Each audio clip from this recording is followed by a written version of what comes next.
Hi guys, எல்லாத்துக்கும் வணக்கம். இன்றைக்கி நம்ம என்ன பார்க்க போகிறோம்னா HTML அதோடைய ட்ரேல் பார்க்க போகிறோம். நீங்கள் பார்க்கலாம், இது நம்முடைய W3 ஸ்கூல் வெப்சைட் தான். இது இதில் பார்த்திங்கன்னா எக்ஸாம்பிள்ஸ் நிறையா கொடுத்துருக்காங்க. ஃபஸ்ட் எடுத்து பார்த்திங்கன்னா HTML டேகு இது இருக்குங்களே, இது டேகு. அந்த HTMLக்குள்ளே என்ன பண்ணுறேன், ஹெட் டேக் இருக்குது சரிங்களா. ஹெட் டேக்குள்ளே அப்புறம் என்ன இருக்குது, இந்த டைட்டிலு பேஜு அந்த இது இருக்குது சரிங்களா. அப்புறம் அது கீழே பார்த்தீங்கன்னா ஹெட் டேக் முடியுது.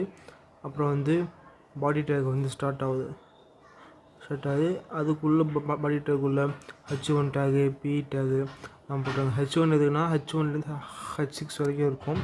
அது எல்லாமே சின்னது பெருசு மாதிரி இருக்கும். ஒவ்வொன்றா கொஞ்சமாக பெருசு சைஸ் ஆகிட்டு இன்க்ரீஸ் ஆகிட்டே இருக்கும். அது மாதிரி உள்ளது.